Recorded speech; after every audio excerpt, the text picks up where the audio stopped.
Okay, to honor your time and ensure that you are also on time to another presentation, if you are staying, I am going to get started.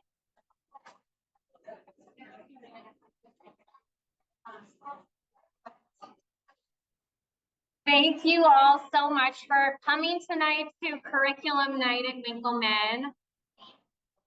We are very, very appreciative of all of our parents and caregivers who are here tonight because we know that the connection partnership between home and school is really supportive of your child's learning. For those of you who may not know me, my name is Meg Knappick, and I am the Assistant Superintendent for Curriculum and Instruction here in West Northfield District 31. We are very excited tonight to share some updates related to our literacy instruction with you. And these updates came as a result of a literacy curriculum review cycle. And what that means is that every 5 years, we look at a content area, we look at our district data, we look at research and best practice, and we kind of compare what are the needs and strengths of our learners in District 31. What does the research and latest information on best practice say? And where do we see a need for us as we think about the resources we're using in the classroom to support instruction? So after a full year last year with a committee of more than 14 different representatives from all different grade levels, all of our subpopulations like EL and special ed, we have come to adopt a new Tier 1 literacy resource for kindergarten through 5th grade. And so tonight, I want you to think about what you learn as we give a very brief overview of a vast body of research. We're going to share an overview of CKLA, which stands for Core Knowledge Language Arts by Amplify, and that's our new Tier 1 English Language Arts resource. Tier 1 means that it is what is used to support general education instruction for all of our grade level learners. And then finally, share some tips for how you as the parent or caregiver can support your child at home in developing wonderful lifelong literacy skills. So first, just a little moment of reflection. Think to yourself, what is a memory that you have either of reading or writing as a child?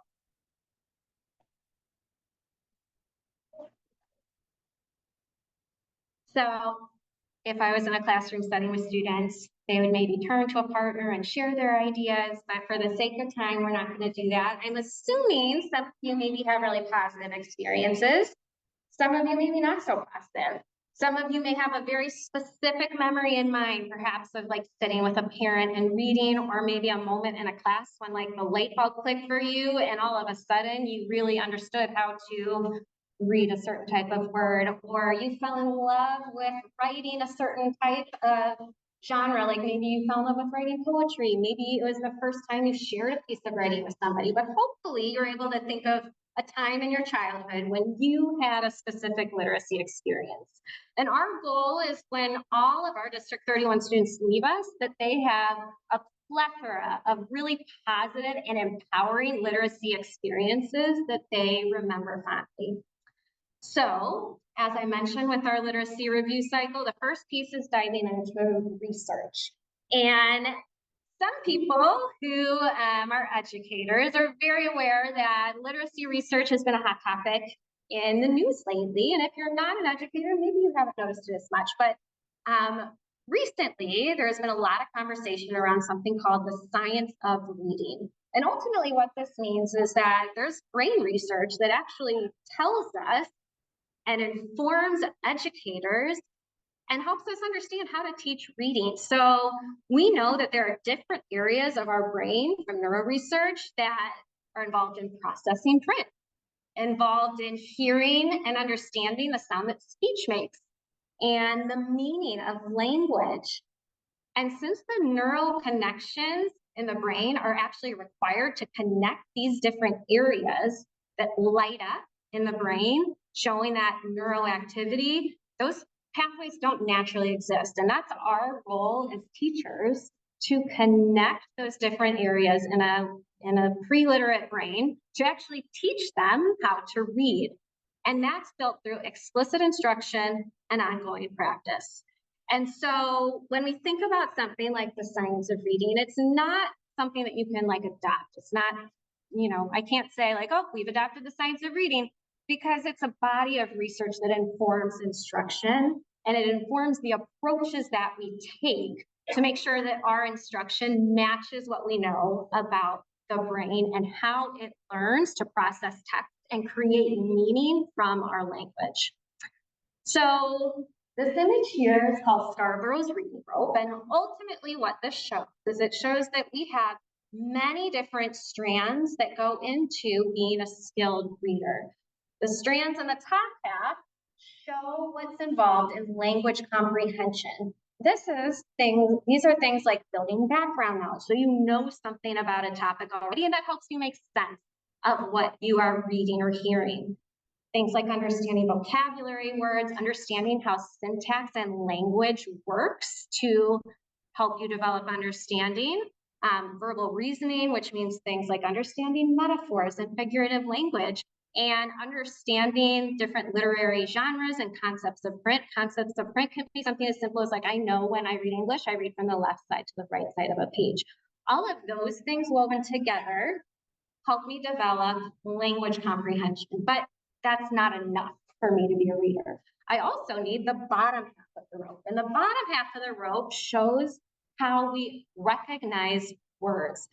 That starts with phonological awareness, which means that I can break apart words into sounds. And we start developing phonological awareness from a very young age by just using our oral language. So things like if I have cat, I can break that apart into a cat. Or I could say cat, and I would take away the A and instead put a U in the middle. And I know based on the sound that cat, take away a. And if I put in the short U sound, that becomes cut. So I'm using what I know about what I hear to help me understand the print. Decoding, that phonics piece, where I can map what I know about the sound a letter makes to what I see on the paper when I read that letter. And then finally, sight recognition, using the phonemic awareness and phonics so that decoding becomes very familiar and you know a word on sight. I have to have that bottom set of the rope to recognize the words in print. And then I also have to have that top set of the rope to understand and comprehend what I'm reading. And only when I have both of those pieces woven together in a really strong way do I become a skilled reader. So this is a key piece that our committee talked about when we thought about what type of resource do we want to support instruction. This image in tandem is what's known as Sedita's writing rope. And this goes through the different pieces that are necessary to develop as a skilled writer. Because again, like reading, this is nuanced and multifaceted. So I need to be a critical thinker when I write so that I understand how I can generate ideas, organize those ideas, and put them into something that makes sense on paper. I need to understand syntax and how grammar and sentence structure and punctuation works to help me write so that others can understand me. Text structure is important to understand, and you'll notice that this really connects to the reading as well. Helps me form paragraphs. It helps me think about how I'm using transition words, what type and purpose of writing I'm using. My writing craft refers to things like word choice, literary devices, figurative language. I think about the audience that I'm writing for when I choose the words that I use. And then finally, transcription is that spelling and handwriting piece. And I need to have all of these woven together to become a skilled writer. So as you can tell, literacy instruction is pretty complex, and we wanted to ensure that our resource that we adopt supports all of these different facets as best as possible. Now, anybody who is an educator or works in a school knows there's like no one perfect resource, just like there is no one perfect treatment that a doctor can use to treat every single patient who comes to you with certain symptoms, right? Our goal is to find a resource that is as supportive as possible. And we felt that CKLA by Amplify, Core Knowledge Language Arts by Amplify, was the best fit for our needs and for supporting this very explicit, multifaceted literacy instruction. So everything in the program is built on Scarborough's reading rope, showing that there are many different facets of literacy that have to be woven together in order to develop these skilled readers and writers. You'll notice that if you grab one of the handouts, there is a certain structure for kindergarten through second grade, and then there's a different structure of time for third through fifth grade. And this is because in kindergarten through second grade, they're really still developing those foundational skills, understanding how to decode the print that is in front of them. And because of that need in those early grades, there is more time devoted to literacy instruction. So we have an approximately 60-minute skills block and an approximately 60-minute knowledge building block. So we have the foundational skills that are teaching them how to decode and understand that the sound matches to a letter on the page, and they can put those letters and sounds together to form a word. And we have this knowledge building block of time that's building the background knowledge to support their comprehension. In third through fifth grade, most students have those foundational skills solidified. And so now we move to an integrated model where we have 90 minutes approximately of skills and knowledge woven together. So they are still refining their foundational skills through things like word study, understanding morphology, but it is woven into their knowledge building where they're reading and writing to build that background knowledge in meaningful ways. You'll also notice on the back side, or I guess it depends which side you started looking at, but you'll notice that the unit for each of the grades focus on many science, social studies, and literature related topics. The purpose of reading is to read together knowledge, right? And to understand what it is that we are reading around a common body of knowledge that helps me understand the world around me, helps me understand my place in the world, helps me understand, where we are in place and time, what's happened in the past and how that might impact the future, help me understand how science works. And so we are building background knowledge in all of these different topics to help our students be prepared to comprehend and understand more of what they read. You'll notice as well that some of these topics build from year to year. So hopefully over time, you are going to see your children really deepening their understanding of some of these different topics. So for example, we see in kindergarten, there is a unit on the 5 senses, and then in grade 1, there's a unit on the human body. They're using what they knew from kindergarten about 5 senses and then learning in more depth about the human body in first grade. Or for example, you might notice that in kindergarten, they learn about plants. And then in first grade, they learn about the history of the earth. And then in second grade, learn about cycles in nature. And so we see a progression so that from year to year, it builds in terms of what their background knowledge is, and then taking it to a level that's even deeper. We are very excited because the reading and writing topics are very integrated. And one of our goals as a literacy committee was, in addition to this very explicit, aligned, systematic instruction, was also to increase the opportunities to write. Because in our district data, we noticed that was something we really needed to focus on. And students are writing every single day on a topic that is related to what they have been reading about. So I would really encourage you to ask your child to tell them a little bit about what they've been writing about or what they've been reading about in class. And this comes to how you can support your child at home, because you as their caregiver or their first teacher, you have these really strong and meaningful relationships. And we want to continue this connection between what we do at school and what you as the parent are able to discuss and talk about with them at home. So, oh no. Okay, it's up there on my screen in front of me. It looks like it's like updating, which would be poor timing. All right, see if I can get it back on my screen. All right, so ultimately, you want to read, write, and talk at home. So read in your home language. One of the best parts about being in District 31 is we have such a wonderfully diverse community. Reading in your home language is always an asset. Please do not feel like you need to only read in English at home. Read everything around you. That includes menus, signs at the grocery store for different products, comic books, anything and everything that you can read and read together. Point out to your child when you're reading something, because so often they don't, students don't even realize how often they're reading during the day. Read many different types of books together. When you expose your child to many different types of genres, that allows them to figure out what they like for themselves, and they'll be able to better select things that they're interested in the future and read those favorite books again and again. The repetition is actually really good. You discover new things each time you read a book. For our littlest learners, that repetition helps them really feel like they can engage with the story, and they start to get a better understanding of the vocabulary and story. If it's a child who's working on fluency, repeated reading is also great for developing fluency. Make it comfortable, make it fun, snuggle up with a blanket, bring their stuffies, read to a sibling, read to a pet, practice reading with expression, model for your child how you would read aloud with expression to make things exciting or scary. And talk about the pictures, because pictures also help us understand the text.